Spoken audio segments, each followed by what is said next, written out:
State level पर भी frame हो जाते हैं और मजिस्ट्रेट उसको एक्सेप्ट कर लेता है कि इसमें नोटिस इशू कर दीजिए, तब भी वो नहीं माना। उन्होंने अल्टीमेटली ये मेरा इसमें ये कहना कहीं ना कहीं पोजीशन जो हमारे देश के जो नागरिक हैं आज उनकी जो पोजीशन है, मतलब वो इस तरह वो ऐसे बंद गए, it's like between the devil and the deep blue sea, they don't have any way to go. If I mean tomorrow you are not satisfied with Congress, you want to chuck the Congress out, then probably BJP is no better alternative, they're going to come in. If you tomorrow you don't want BJP, some other coalition government is going to come in.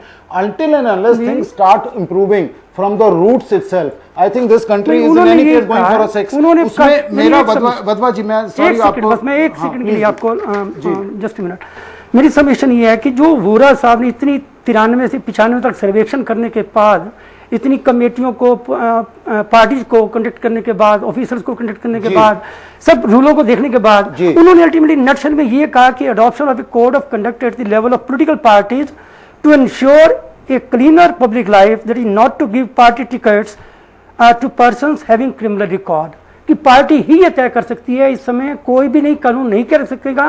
कानून के अंदर मतलब इसकी जो provision है उसमें petition भी गई है सुप्रीम कोर्ट ऑफ इंडिया में, उनको नहीं कहता कि पार्टी जो पावर में है। मैं बिल्कुल सहमत हूं इस बात से, लेकिन मेरा इसमें वदवा जी सिर्फ इतना कहना है, democracy simply doesn't means holding elections. There's a lot more to it than running a successful democracy. अब इसमें मतलब why don't we get leaders like Pandit Nehru, Lal Bahadur Shastri anymore? I mean the people who were totally dedicated to the nation, their efforts were towards a nation, building of a nation. Respected sir, ऐसे नेताओं का क्यों आभास दिखता है, क्यों मतलब ऐसे नेता आज निकल के उन्होंने ये कमेटी में भी यही कहा गया, उन्होंने सिमिलर फुटिंग, रिस्पेक्टेड सर, उन्हें similar footing and Vora committee आज आल्सो सेट की, ये भी तो लीडर हैं इनके, अडवाणी हो, सोनिया गांधी हो, जो भी लीडर ही है ना, अल्टीमेटली इनकी जो पूरी अपनी कैबिनेट होती है, वो कैबिनेट डिसाइड करे कि मुझे किसको लाना है, किसको टिकट देना है। They can be the better जज to have a good parliament. लेकिन आज मैं सिर्फ वदवा जी मैं यही कह रहा हूं कि आज अच्छा पैनल है हमारे पास, almost every party across the spectrum is represented on this panel, but all I want to say is and the people of the nation want to see is how many of these party members really literally stand up, put their hands up and say that we are ready to do it instead of blaming each other.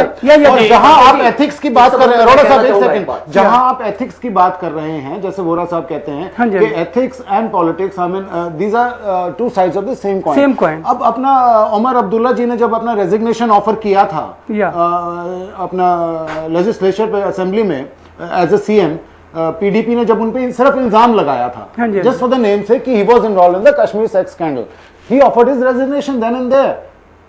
कई politics ने उनको बोला he is an emotional फूल।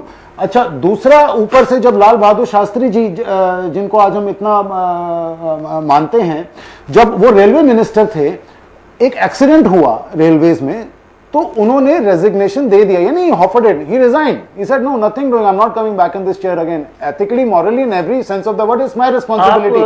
वो leaders आज कहां हैं? आज वो लीडर्स हैं सर, जब दिनेश त्रिवेदी जी रेलवेज को कुछ बनाना चाहते हैं, कुछ करना चाहते हैं, एक माइनर सा उन्होंने इंक्रीज किया बजट में, Mamata Banerjee was howling and crying all over the country, and the prime minister of the nation, Hooda sahab माफ करना, prime minister Manmohan Singh did not have the guts और the spine to stand up for the right, because he did not want Mamata Banerjee to withdraw support to the government. And when such things happen, and they are happening often in a country now, happen in a country, I would rather like parties like BJP, who's the second biggest party in the parliament, to come and strengthen the shoulders and the hands of the party in power and say कि आप करें, आप decision लें, this is the right for the country, we'll support you no matter what. I mean, this is the need of the hour, this is what the people of this country need today.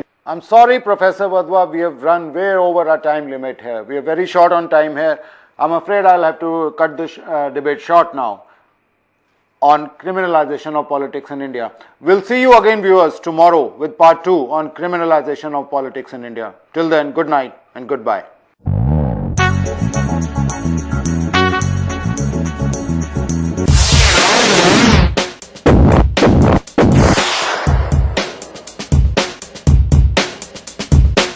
जिंदगी के उतार चढ़ाव के अनोखे रंग और उनसे जुड़े उतने ही मुद्दे, चाहे वो हो शिक्षा, भ्रष्टाचार, स्वास्थ्य, राजनीति, अपराध, महिला सुरक्षा, भ्रूण हत्या, किसान और कृषि, पर्यावरण, खेल और ना जाने कितने मुद्दे।